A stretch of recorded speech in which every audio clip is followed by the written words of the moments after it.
Most people have never heard of Royce, Yudkoff or Rick Ruback, but if you ever consider buying a business, if you ever explored the world of search funds, if you talk to someone who raised a SBA loan to buy a HVAC company at 3.5 times EBITDA, then you felt the ripple effects of their work. Royce and Rick teach at Harvard Business School. Their class on entrepreneurship through acquisition has become a career-defining experience for dozens, maybe hundreds, maybe even thousands of operators and HoldCo builders. What you're about to hear in this deep dive into what these two men have learned after decades of studying, mentoring, and most importantly, investing in business buyers. And what is the best part? The lessons they teach don't expire. They're not tied to tech cycles or market timing. They're about patient capitalism, intelligent risk-taking, and the art of building wealth through boring, beautiful companies. So let's get right into it. Number one, the bifurcation of search. 2 paths to wealth. And 10 years ago, there was one path for aspiring acquisition of entrepreneurs. It was to raise money, search for a company, acquire it, operate and grow, and then sell it. But today, as Rick points out, the market has bifurcated. The world of search has split clearly into 2 strategies, and the decision between them is more than tactical, it's philosophical. There is a clear bifurcation now. Funded searchers go big, self-funded searchers go focused. On one side, you've got the funded searchers. These are typically HBS or Stanford MBA grads raising capital from institutional LPs and search fund investors. They target businesses with 2 to 5 million of EBITDA, often competing directly with private equity firms. These buyers are usually paying 6 to 8 times EBITDA, which means expectations are higher, diligence is deeper, and the pressure to grow is enormous. This model works, but it comes with a cost. It's closer to private equity than entrepreneurship. You have a board, you have reporting obligations. You might be CEO, but you're not independent. Then there's the other path, self-funded search. These are often scrappier operators, sometimes bootstrapping with personal savings or family money. Many use SBA loans to acquire businesses with 500K to $1 million in EBITDA because the competition is lower and the businesses are smaller. They're often able to buy for 3 to 4 times EBITDA, sometimes even less. And that difference in price creates massive leverage on returns. Royce breaks it down. You buy a business for 4x, finance 80% of it, and the returns is astronomical. Let's walk through the math. Say you buy a business doing 1.2 million in EBITDA and you can acquire it 4 times. That's a 4.8 million purchase price. You put down 20%, which is around $960,000, and you borrow the rest. If the business just stays flat, that 1.2 million of EBITDA is throwing off enough cash to service debt and pay the owner-operator an attractive salary. But the real win is in equity build-up. Over 5 years, you could triple or quadruple your equity just by paying down debt with existing cash flows. And Rick says it plainly. It's hard to get a zero in this market. Unlike private equity, unfunded search deals rarely result in a total loss. And it's not because these operators are geniuses. It's because they're buying good businesses at reasonable prices with conservative financing. They're not betting on growth. They're buying margin of safety. Rick calls these companies value investor plays, and that's intentional. These are the compounders Buffett dreamed about. Simple, durable, cash-flowing companies. And there's another subtle insight here. Funded search is often a stepping stone to something else. It could be private equity, it could be consulting or tech, but self-funded search, that's often a career. Royce and Rick describe many of their most successful students as being in their businesses for 10, 15, or even 20 years. Some have built HoldCos, others have acquired 2 or 3 companies in adjacent industries. One of their students, after a successful self-funded acquisition in the medical service space, used the cash flow to acquire a second and then a third. These students aren't trying to flip companies. They're building families of businesses. And that's the real power of bifurcation. You can pick the private equity aligned path with structure, scale, and speed, or you can choose the owner-operator path, low risk, high control, and deep compounding. Both work, but each demands a different mindset, capital base, and long-term vision. So make sure you choose wisely. Let's be honest, this game of business and investing is hard doing it alone. Whether you're buying your first business or building your 10th, the right relationships change everything. That's where ScalePath comes in. They've built a curated network of over 2,000 business owners across the US and Europe. And here's the kicker. When you book a free call with their CEO, Rand Larson, he will personally introduce you to up to 3 relevant business owners in your area. There will be no spam, no fluff, just high-quality connections with real operators who've been in your shoes and can help you grow faster, smarter, and with fewer mistakes. Today at joinscalepath.com. That's joinscalepath.com and book your free call with Rand Larson. Now, back to the show. Number 2. The magic is in the multiples, not in the growth. Ruback has a phrase he repeats again and again. The magic is in the multiples. He's not against growth, but he's clear. You don't need it. In fact, one of the most common misconceptions among first-time acquirers is that they need to transform the business they buy. Royce and Rick push back on this hard. If the business never grows another dollar, Rick says, but you bought it well, you're going to do just fine. Let's explore why that's true. In traditional private equity, the model is to buy at 10 times EBITDA, grow fast, and sell at 12 times. It's a race. Growth is the game. But in the world of small business acquisitions, especially self-funded ones, the game is different. You're often buying solid, major companies at 3 to 4 times EBITDA, and that multiples does all the work. If you buy a 1 million EBITDA company at 4x, that's a 4 million purchase price. Let's say you can use a SBA loan and put down maybe 10 to 20%. So you've invested between 400,000 and 800,000. Even if the business stays exactly the same, your return on equity after debt pay down and earnings is often 50 to 70% annually. That's without any growth. Royce calls this enduring profitability. The business doesn't have to be revolutionary. It just needs to endure. One of the most striking examples from their experience was a student who acquired a commercial landscaping business. It wasn't flashy, it wasn't growing fast, but it had 3 magical ingredients. Number 1, 90% recurring customers. Number 2, little to no seasonality. And number 3, no customer concentration. That student used leverage wisely. He owned 70% of the business and simply operated it well. He didn't try to scale aggressively. He didn't add any tech. He just continued the steady service the company was known for. Within 3 years, he had tripled his net worth. And Rick reflect, you don't need heroics. You need judgment. You just need to buy right and not screw it up. Another story that they shared involved a student who acquired a modest distribution company. Same playbook. Simple service, long-standing relationships, sticky clients. No need to rebrand or introduce software. The goal was to avoid customer churn, retain employees, and consistently execute on the existing offering. And what was the result? Equity compounding without operational chaos. The key lesson: growth is optional. Value creation starts at acquisition. Before you get excited about scaling, ask these, let's say, 4 questions. Are the revenues recurring? Is the customer base diversified? Can the business withstand economic shocks? And last one, can I understand it easily and manage it effectively? If the answer is yes to all those, then you're likely looking at the compounding machine.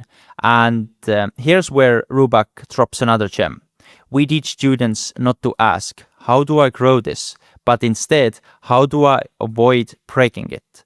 And that's the mindset for yourself as well. Start by not screwing it up. Let the multiples do its magic. Then, and only then, earn the right to grow. Number 3, what to look for in a business and what to avoid quietly.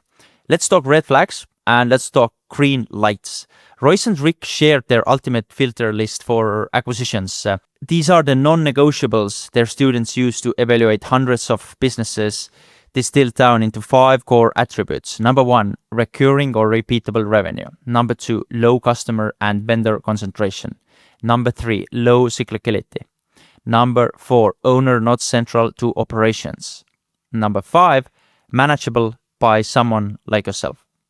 They stress that if you're missing even one of these, especially the last 2, I remember owner not central to operations, and the very last one, manageable by someone like you may be signing up for more pain than profit. Let's break down the last one in a detail. If you're allergic to fur, don't buy a pet shop, Rick jokes.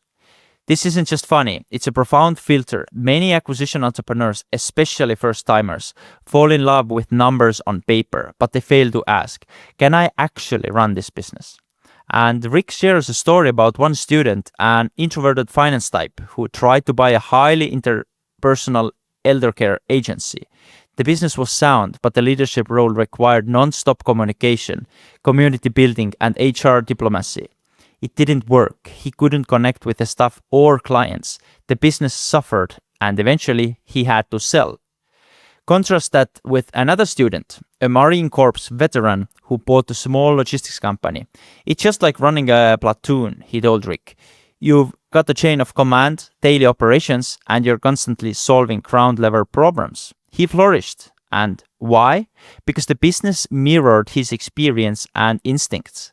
Royce underscores this with an even stronger warning. If you get this wrong, no matter how good the numbers are, you'll hate your life, and it will bleed into the business. It's not about business success. It's about emotional endurance. You'll spend the next 5 to 10 years inside this company. You better be aligned with its rhythm. Here are real-world examples they shared of alignment. Veterans often thrive in blue-collar industries like HVAC, roofing, or transport. These are command and control environments where operators are kings. Consultants tend to buy service-based businesses where analysis and process optimization matter. Think marketing agencies or B2B compliance firms. And when you take salespeople do well in fragmented, competitive markets where the edge is in customer relationships, like signage companies, medical device distribution, or niche B2B services. Ruback and Yudkoff also shared the story of a student who nearly closed on a small CNC machining company. On paper, it was perfect. Strong margins, loyal customers, low customer concentration, but the seller had been running every machine himself. The company was built on tribal knowledge, and every employee deferred decisions to owner. During diligence, the student shadowed the business for 2 weeks. On day 9, he realized, if this guy disappears, the company disappears with him. And this guy who wanted to buy this business, he walked. And Royce calls that one of the most mature decisions a student ever made. Walking away from a good company that's a bad fit takes courage, he said. So ask these questions yourself, like how often have you become emotional about the company, even when the numbers are great? So here's a lesson for you, for HoldCom builders. Know yourself. Filter ruthlessly. If you can't run the business in your sleep, or at least enjoy learning how, you're signing up for a grind, not a gain, and you're not going to live a great life. The best acquisition isn't the one with the highest margins. It's the one that fits you. Guys, if you're running a B2B company doing 1 to 50 million in revenue, your next growth engine isn't another sales hire. It's your inbox. Meet Spacebar Studios. They build, launch, and scale B2B newsletters that drive pipeline, build market authority, and grow your audience every time you hit send. They've taken compliance newsletters from 0 to 115,000 subscribers. They've grown hospitality lists to 35,000 with 5% CTRs and turned email into 7-figure ARR. Right now, the first 6 founders who book a strategy call get the newsletter built completely free. There are no fees, no strings. You can reserve your slot before they're gone. So the link is in the show notes. Again, make sure you reserve your slot before they're all gone. You will find the link in the show notes. Now, back to the show. Number 4, red flags that kill deals and cost you months. Let's talk about the yellow flags, the subtle signs that something isn't right. These are not always loud or dramatic. They don't scream like, run, but they quietly unravel a deal from the inside out. Here are 3 patterns Royce and Rick see again and again. Number 1, it's a job, not a business. Rick says, if the business revolves entirely around the owner's personal skills or relationships, it's not a business. It's a salary with overhead. He tells the story of a seller who handled everything himself: sales, billing, customer service, and even operations. The company had no real employees, just 1099 contractors. On paper, the margins look incredible, but when the buyer did site visits, he realized that there were no systems, no backups, no knowledge outside the owner's head. When the buyer asked about transition plans, the seller replied, "I'll stay on for 2 weeks, should be plenty."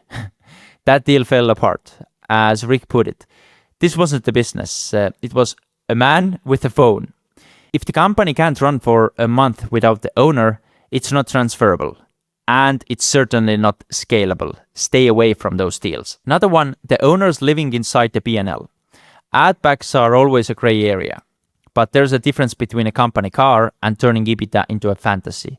Rick shares one example where a seller had claimed 900,000 in EBITDA, but after stripping out personal expenses, including country club fees, sky vacations, multiple luxury cars, and even tuition for the owner's kids, the real EBITDA was closer to 400,000. Some personal expenses are fine, but when 40% of your adjusted EBITDA is based on fantasy, it's not a business, it's a lifestyle. This isn't just a diligence problem, it's a trust problem. If the seller is playing games with the numbers now, imagine what else they've buried. The worst part? These deals can waste months. One of the students spent 4 months pursuing a business where the owner swore profits were buried in the add-backs. But when the student asked to see tax returns and GL reports, the owner stalled. He never provided clear financials. Eventually, the buyer walked, but not before wasting over 30,000 in diligence and legal fees. Number 3, multiple owners with different motives. This one is sneaky, and it could be deadly. Rick describes a common trap. 2 co-founders, one is 70, ready to retire, the other is 50, still ambitious. You make an offer, the older partner is enthusiastic, the younger one is hesitant, but he's polite. You spend weeks in diligence, craft a financing plan, and start preparing transition agreements. Then, right before closing, the younger partner pulls out. Suddenly, he's not sure this is the right time. We've seen buyers lose months and tens of thousands because they didn't ask the hard questions up front, Rick says. What is the solution? Ask every owner early. Why are you selling? Are you 100% committed to the exit? If you don't hear clarity, you just walk. Sometimes the biggest red flag isn't in the numbers, it's in the body language. If the seller hedges, delays, or shows signs of emotional attachment, take it very seriously. Rick recalls one story where a seller kept researching calls. Then he asked for a higher multiple. Then he delayed again. The buyer, eager to close, kept making concessions. Eventually, after 6 months, the deal collapsed. What is the lesson? The first signal is often the truest. When people show hesitation, don't explain it away. Investigate. And always remember, deals tie twice. The first time when they should, and the second time when you finally admit it. Number 5, where the real growth comes from. Hint, it's not paid ads. Let's be clear, you don't need growth. But if you want it, you have to earn it. And it usually comes from one thing. It comes from talking to customers. Rick gave a story of a student who bought a niche service company in the fire safety compliance space. In the first month of ownership, instead of obsessing over paid ads or tech upgrades, he picked up the phone, he called every customer on the roster, dozens of small facilities, office buildings, and landlords. And one customer said, "We've been asking for sprinkler maintenance and extinguisher checks for years. We'd pay you more if you offered that." And boom, that became the growth plan. Not some compliance CRM overhaul, not digital marketing. It was just listening your customers. The previous owner had been running the company for 25 years. He was just tired. comfortable. He had no appetite for new services, new geographies, or new hires, but the demand was there, pent up and unaddressed. That's why Royce says, small business acquisition is a capitalism done right. Serve the customer better and you'll grow. They share another story of a student who bought a commercial janitorial company. The seller had grown it to 3 million in revenue but hadn't changed pricing in 10 years. When the buyer asked customers what they thought of the service, one said, "Your team is great, but we've wanted night shifts for ages. No one ever called us back." The new owner added night staff. Same clients, higher billables. Revenue jumped 20% in the first year with almost no marketing spent. What is the lesson? Customers are your free consultants, but most sellers stopped listening years ago. Now Rick adds, most owners fall out of the learning loop. They think they know what customers want, but they haven't asked in a decade. And that's the edge you bring as a new owner. And your edge is your energy. Royce described it like this. When someone buys a business, they inject new ambition into a tired system. It doesn't mean radical transformation. It means waking up parts of the business that went dormant. Growth often comes not from invention, but from reactivation. Bringing old requests to life, revisiting half-finished ideas, following up on client comments long ignored. And here's what makes this so powerful. You don't need 20% team. You don't need capital. You don't need expertise. You just need a phone, a notebook, and curiosity, and the willingness to just pick up the phone and start calling.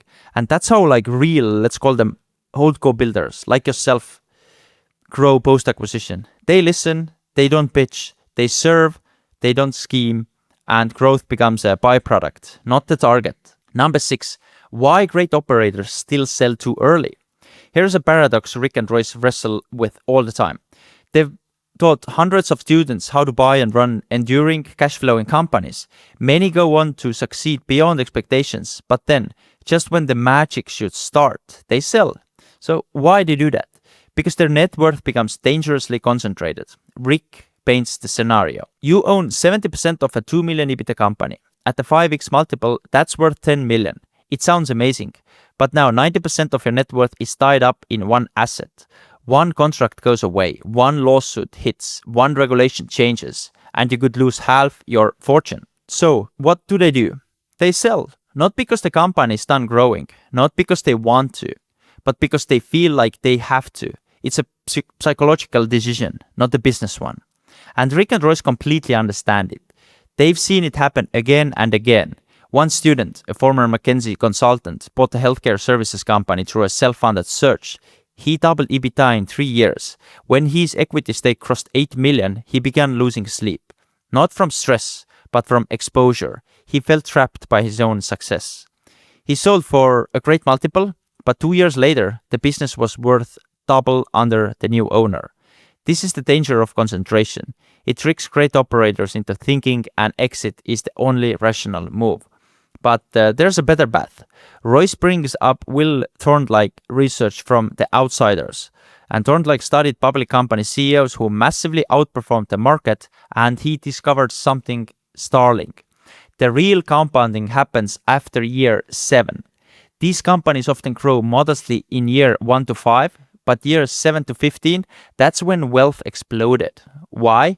Because by then, operators had dialed in processes, built deep teams, expanded service lines, and earned customers' trust.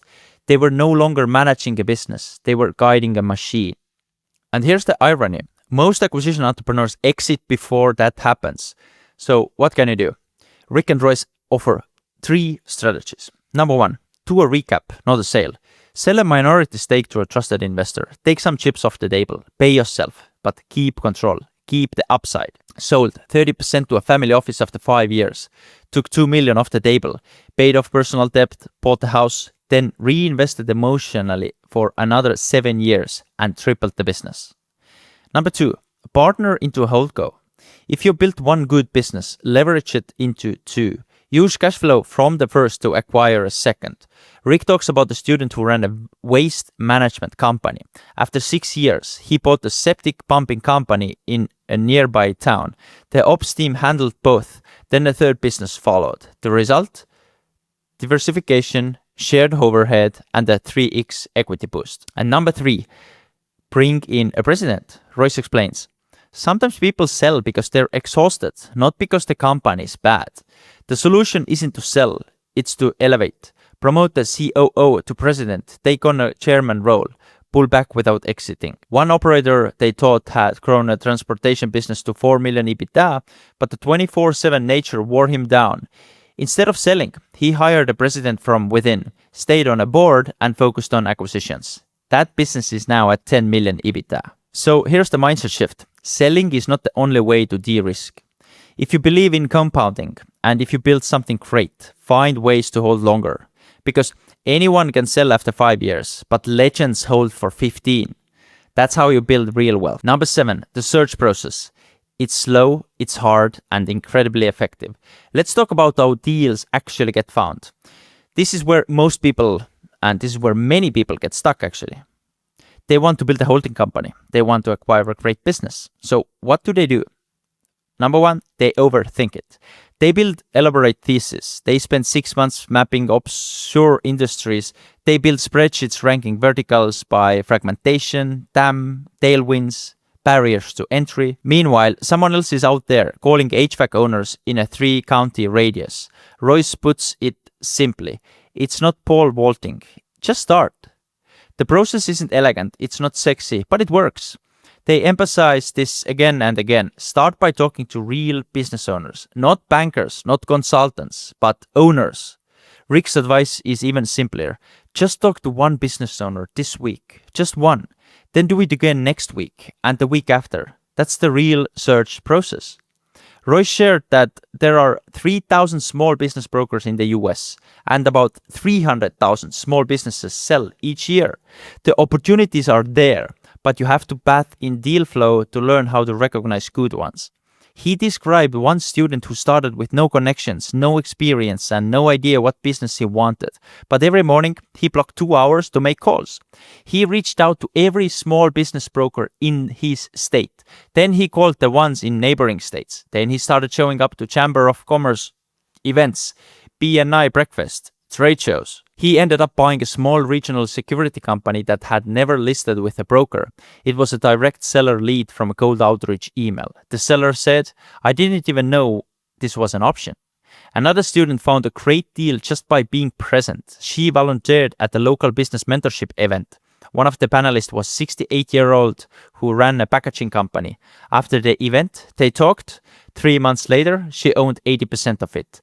None of this happened by accident. It happened because they were in motion. Rick and Royce stressed that deal flow is a numbers game, but not like most people think. It's not about hundreds of emails. It's about showing up with curiosity, consistency, and credibility. They said one student made 10 broker calls per week for 3 months. Every week, he'd give brokers an update on his criteria and share what he learned from the last deal he passed on. Eventually, a broker sent him an off-market HVAC business with 1.1 million in EBITDA, clean books, and a retiring owner. No teaser, no action. They said one student made 10 broker calls per week for 3 months. Every week, he'd give brokers an update on his criteria and share what he learned from the last deal he passed on. Eventually, a broker sent him an off-market HVAC business with 1.1 million in EBITDA. It had clean books and a retiring owner. So Rick says, people think they need to be smarter. What they really need is to build more trust, and they need to do it consistently. That's how deals come. Not in a pitch deck, in a quiet referral, in a hallway chat, in a broker's mental shortlist. So here's the real search formula. 1 conversation per day, 1 relationship deepened per week, 1 offer submitted every month. Do that for a year and you'll be in the top 5% of acquisition entrepreneurs. And it doesn't matter where you start, it only matters that you start. Don't try to map the whole ocean, says Rick. Just start swimming. That's the mindset of, I believe, the best investors, best HoldCo builders. It's really comes down to action and having this deep curiosity and still playing the long game. And the result, they will compound like everything else.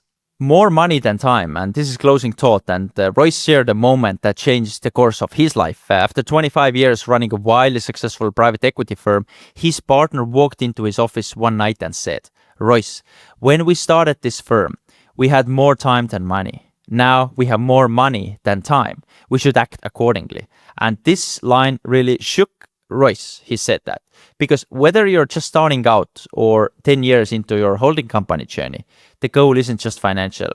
It's more about freedom. It's more about autonomy. It's the ability to choose what to do, who you work with, and how you spend your time. And buying a boring, profitable business or a portfolio of them might be the most overlooked path to that life. Royce and Rick have seen it firsthand in dozens of their students.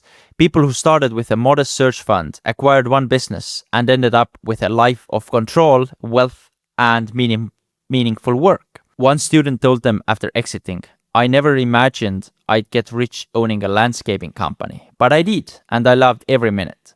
Another now owns 3 companies, works 2 days a week, and spends afternoons coaching his kids' baseball team. "I feel like I won a lottery, and I bought the ticket myself." That's what the model creates, the ability to write your own rules. So I want to challenge you. Don't wait for permission, don't overanalyze, don't assume it's too late. Start your search, call the owner, visit the warehouse, make that offer, because the life you want may not be 10 years away. It may be just this one deal away. So this has been HoldCo Builders. If you're first time here, please subscribe, please follow, and do me a favor, send this episode to one of your friends or mates who's been thinking about buying a business. I really hope this will open their eyes. So if you want anything else, feel free to reach out. Thanks for listening and see you in the next one.